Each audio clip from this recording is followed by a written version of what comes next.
दिल्ली से इस वक्त की सबसे बड़ी और एक्सक्लूसिव खबर। आज होने वाली 8वें वेतन आयोग की अहम बैठक से पहले ही माहौल गर्म हो चुका है।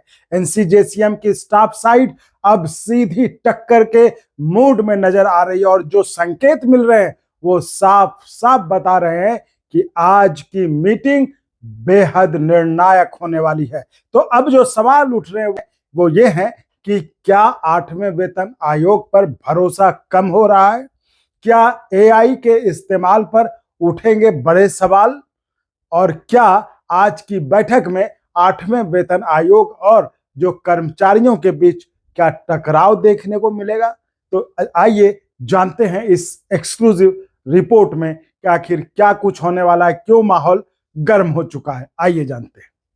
नमस्कार, मैं चंदन कुमार और आप देख रहे हैं देश भर के सरकारी कर्मचारियों का एकमात्र भरोसेमंद न्यूज चैनल अंगवानी। साथियों, जैसा कि हमने आपको पिछले वीडियो में बताया था कि आज दिल्ली में एनसीजेसीएम के स्टाफ साइड की बैठक 8वें वेतन आयोग के साथ होने जा रही है, जिस पर पूरे देश के करोड़ों कर्मचारी और पेंशनर्स की नजर टिकी हुई है। लेकिन असली कहानी शुरू होती है कल यानी कि जहां हमने आपको कल वीडियो अपने बहुत दिखाया भी था, कल जब दिल्ली में एनसीजेसीएम स्टाफ साइड की स्टैंडिंग कमेटी की बैठक हुई। यानी यह बैठक बहुत महत्वपूर्ण थी क्योंकि आज की जो मुलाकात है उससे पहले रणनीति बनाने के लिए स्टैंडिंग कमेटी की बैठक थी एनसीजेसीएम के स्टाफ साइड की।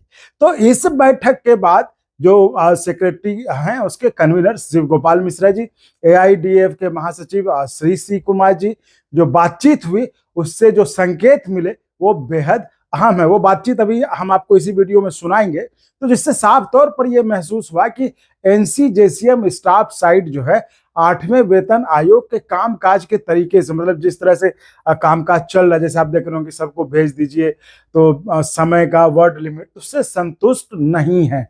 नेताओं ने इशारों में यह भी जताया कि आज की मीटिंग में आयोग के सामने ये मुद्दा जोरदार तरीके से उठाया जाएगा। खास तौर पर आयोग को यह याद दिलाया जाएगा कि पहले के वेतन आयोग किस तरह से काम करते थे और कैसे हर वर्ग की बात सुनी जाती थी। तो ये सब जो है आज की बैठक में जो है एनसीजेसीएम स्टाफ साइड की तरफ से जो नेता हैं वो मतलब उनको सुनाएंगे, समझाएंगे। लेकिन इस बार जो सबसे बड़ा सवाल खड़ा हो रहा है वो सवाल है एआई को लेकर कि अब मतलब सवाल ये कि अगर पूरा प्रोसेस एआई के भरोसे ही किया जाएगा तो फिर इतनी बड़ी प्रक्रिया का मतलब क्या रह जाता है? क्या कर्मचारियों की जो जमीनी हकीकत है, जो महंगाई और जिस तरह की समस्याओं का सामना एक सरकारी कर्मचारी करता है, क्या उसको एआई जो है सही तरीके से समझ पाएगा? यही वो मुद्दा है जो आज की मीटिंग में सबसे बड़ा टकराव बन सकता है साथियों। जी हाँ, यही वो मुद्दा है जो कि आज की मीटिंग में सबसे बड़ा टकराव बन सकता है। सूत्रों की माने, जो लोग वहां बता रहे थे, सूत्रों की माने तो आज की बैठक औपचारिक नहीं बल्कि आक्रामक हो सकती है। जी हाँ, औपचारिक बैठक नहीं बल्कि आक्रामक हो सकती है। एनसीजेसीएम स्टाफ साइड आयोग के सामने अपनी जो नाराजगी है, जो इन सब चीजों की आपको हमने पहले वीडियो के जरिए बताया था कि कैसे तमाम चीजें बताएंगे कि आप उसको समय बढ़ाइए, वर्ड लिमिट बढ़ाइए, वो जो साइज है फॉर्मेट डॉक्यूमेंट का वो सब करिए। तो इन सारी चीजों को अपने सुझाव नहीं बल्कि एक मजबूत संदेश की तरह जो उनको रख सकती है। और अगर आज भी लगेगा कि आयोग अपने ही मन से काम करेगा, अपने ही तरीके से काम करेगा, तो आने वाले दिनों में जो है जो स्टाफ साइड वो अपना सोचेगा कि आखिर इस पे कैसे किया जा सकता है। तो चलिए हम आइए सुनाते हैं आपको वो सारी बातचीत जो हमने बातचीत की थी, वो सुनिए, फिर आप जो है आप भी उसको सुनिए और तय करिए। सर आज मीटिंग थी सर, कुछ तो बोलिए। अरे भाई, आज हम लोगों ने स्टैंडिंग कमेटी की मीटिंग करी इंटरनल, और कल हम लोग पे कमीशन से मिलेंगे और वहाँ पर जो भी हम लोगों ने मेमोरेंडम सबमिट किया है उसके बारे में तो चर्चा मुझे नहीं लगता हो पाएगी।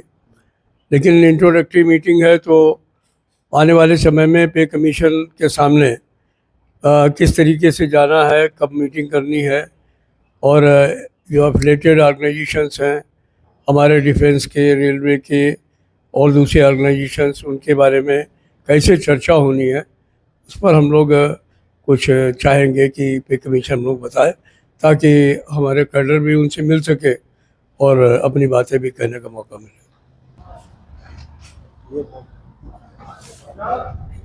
सर क्या हुआ बैठक में सर?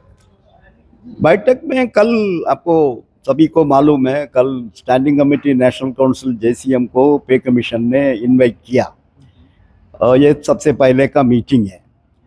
तो मीटिंग में हम लोग कुछ मुद्दा उनका सामने रखेंगे, वही निर्णय हुआ मीटिंग में। कारण हम लोग ने उनको डिमांड किया, ये टाइम लिमिट आपने अप्रैल 30 तक दिया, उस अप्रैल 30 का अंदर बहुत ऑर्गेनाइजेशंस उनका मेमोरेंडम सबमिट नहीं कर सकता, इसीलिए हम लोग मई 31 तक इस टाइम एक्सटेंड करने का हम लोग कल रिक्वेस्ट करेंगे, नंबर 1।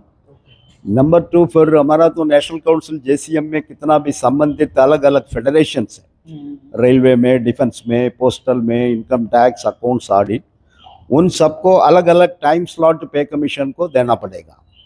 कारण उनका डिपार्टमेंटल इश्यूज है, अलग अलग मिनिस्ट्री में अलग अलग कैडर है, तो वो सभी कैडर के बारे में उनका डिपार्टमेंट का ही फेडरेशंस, यूनियंस मेमोरेंडम सबमिट करेगा, उसका ऊपर पे कमीशन ने उनको टाइम देना है चर्चा करने का। फिर तीसरा, स्टैंडिंग कमेटी का मीटिंग रेगुलरली पे कमीशन के साथ होना चाहिए। अभी तक हम तो 4 पे कमीशन में डायरेक्टली इन्वॉल्व है, चारों पे कमीशन ने जेसीएम को कम से कम 4-5 दफा बुलाता है डिस्कस करने का, फेडरेशंस को भी 2-3 दफा बुलाता है। तो वो ट्रांसपेरेंसी पे कमीशन को मेंटेन करना है। पे कमीशन एक रिजिड एटीट्यूड नहीं दे सकता, हम इंटरव्यू देगा नहीं देगा हमारा मर्जी है, ऐसा नहीं हो सकता है। पे कमीशन एक सेमी जुडिशियल बॉडी है, उसमें सुप्रीम कोर्ट का रिटायर्ड जज चेयरमैन है, सबको सुनना पड़ेगा, सबको मौका देना पड़ेगा, स्टेक होल्डर्स का विचार, स्टेक होल्डर्स का ओपिनियन सुनने का उनका पूरा जिम्मेदारी है। तो वो सब कल हम उनको बताएंगे। उसका बाद इन सब पर आज चर्चा हुई, इन सब के बारे में आज चर्चा हुआ। इसका मतलब ये जो पे कमीशन है, मतलब उसके जो मतलब एक्टिविटी जिस तरह से काम चल रहा है उसको लेकर आप लोग नाखुश थे, तभी तो आज इस तरह चर्चा की है। आपको पे कमीशन को बताने की जरूरत क्यों पड़ी? मतलब पे कमीशन को इसलिए बताना हम लोग को जरूरी है, कारण पे कमीशन हम लोग से कंसल्ट करके उनका प्रोसीजर नहीं बनाया। यानी कि वो लोग अपने ढंग से कर, हम एक्चुअली हम लोग को बुलाना था, हम लोग से डिस्कस करना था, उसका बाद एक स्टैंडर्ड ऑपरेटिंग प्रोसीजर, वो कैसे पे कमीशन का फंक्शनिंग होगा, कैसे मेमोरेंडम सबमिट करना है, फिर उसका बाद क्वेश्चनर कैसे बनेगा, ओरल एविडेंस के लिए कितना टाइम स्लॉट मिलेगा, ये सब प्रोसीजर हम लोग से बात नहीं किया। इन्होंने आर्टिफिशियल इंटेलिजेंस का ऊपर डिपेंड करके सब ऑनलाइन में डाल दिया। एम्प्लॉइज का इश्यूज, वर्कर्स का प्रॉब्लम्स, पेंशनर्स का डिफिकल्टीज, ये सब केवल ऑनलाइन में आर्टिफिशियल इंटेलिजेंस में नहीं होता है।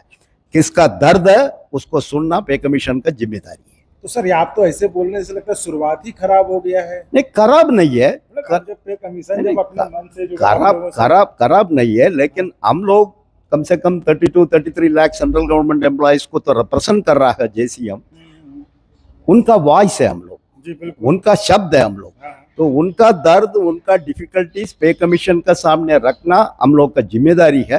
वो कल उनको रखेंगे, मुझे विश्वास है पे कमीशन भी उसको एक्सेप्ट करके। लेकिन जिस तरीके से वो रखवा रहे हैं उस तरीके से संतुष्ट नहीं है ना आप लोग? अभी संतुष्ट नहीं है, लेकिन कल का डिस्कशन का बाद उम्मीद है, डेफिनेटली उम्मीद में ही जिंदगी चलता है कि कल जो है ये बहुत बड़ी बात कह रहे थे श्री कुमार सर की, जिस तरीके से अभी चल रहा है उस पर कुछ सलाह सुझाव जो है आज की बैठक में तवा, कल जब मुलाकात होगी तो वहाँ पर वो बताएंगे। तो चलिए देखते हैं कितना सलाह और सुझाव आज एनसीजेसीएम स्टाफ साइड के 8वां वेतन आयोग मानता है, उस पर भी हम आपको अपडेट करेंगे। तो फिलहाल के इस वीडियो में इतना, आप ऐसे ही चैनल को लाइक से सब्सक्राइब करते रहिए। बहुत बहुत धन्यवाद सर। Thank you.